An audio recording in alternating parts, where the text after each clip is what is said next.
শপথের আগেই একেবারে যে অ্যাকশন ট্রাম্পের, সকালেই আমরা দেখলাম ডোনাল্ড ট্রাম্পের হুঁশিয়ারি ইসলামী মৌলবাদীদের বিরুদ্ধে, যেখানে হুঁশিয়ারি বিদায় প্রেসিডেন্ট বাইডেনকেও।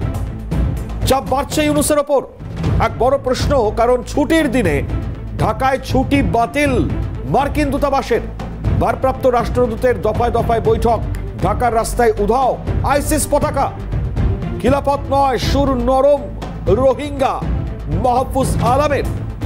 অত্যন্ত উল্লেখযোগ্য পরিস্থিতি, যেখানে 20 তারিখ ডোনাল্ড ট্রাম্প শপথ নেবেন, আর ঠিক তার আগে এই মুহূর্তে দাঁড়িয়ে যে অবস্থা, যে ধরনের পরিস্থিতি, তাতে চাপ বাড়ছে ইউনূসের। অত্যন্ত তাৎপর্যপূর্ণ, কারণ এক এক করে যে ছবিগুলো সামনে এসছে, সেই ছবিগুলোকে পর্যবেক্ষণ করবে এবং রাজনৈতিক আলোচনাতে আমরা যাওয়ার চেষ্টা করব, কারণ রাজনৈতিক বিশ্লেষকরা তারা কিভাবে দেখছেন গোটা পরিস্থিতি। তবে শুরুতেই আমরা সরাসরি চলে যাওয়ার চেষ্টা করব আমাদের সঙ্গে নিউজ রুম থেকে।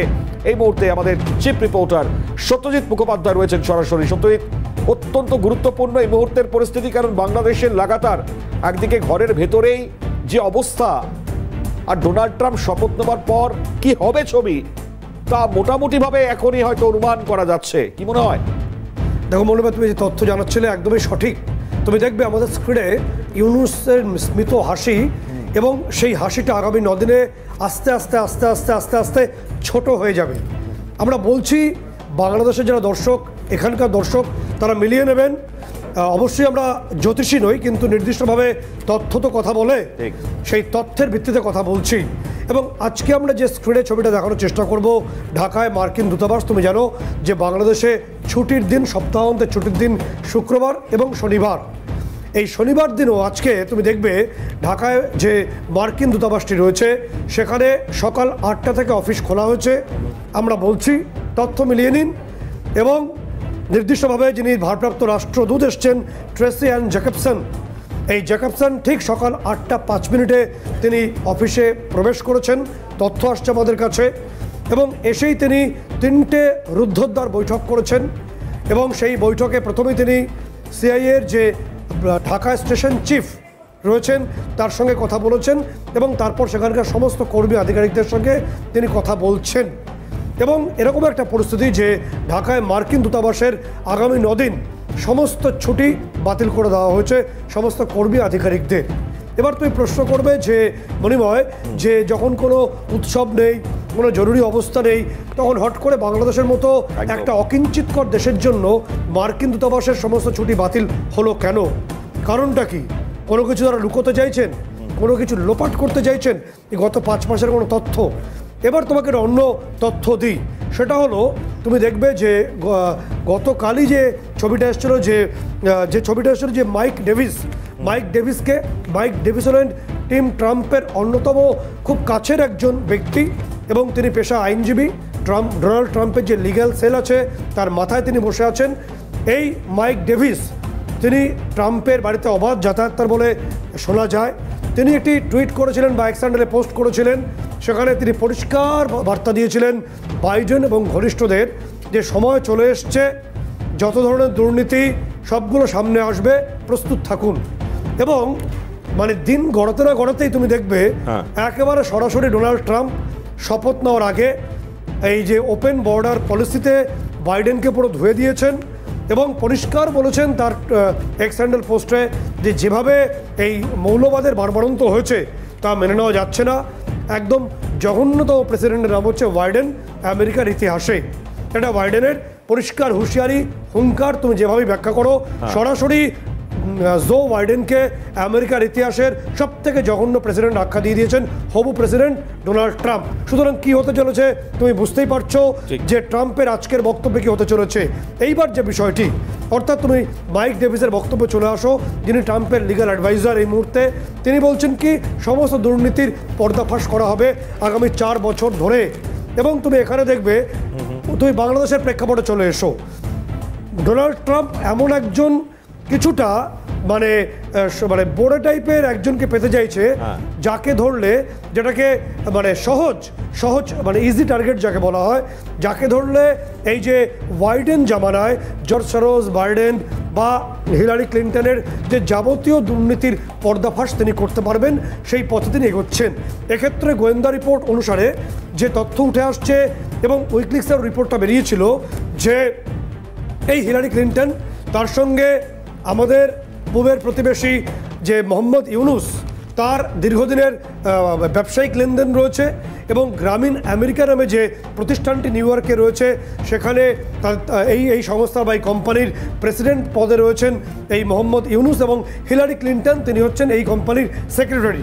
এবং বলা হচ্ছে যে যখন তিনি সেক্রেটারি অফ স্টেট ছিলেন হিলারি ক্লিন্টন, সেই সময় এই হিলারি ক্লিন্টন মার্কিন অর্থাৎ ইউএস এইড যেটা বলা হয় সেই ইউএস এইড 18টা সেপারেট কোম্পানির মাধ্যমে 18টি সেপারেট যে সংস্থার মাধ্যমে ইউএস এইডের নামে প্রায় $600 কোটি এবং তারপরেও বিভিন্ন সময় শয়ে কোটি ডলার তিনি এই গ্রামীণ আমেরিকাকে সরাসরি পাইয়ে দেন, সেই ব্যবস্থা করেন।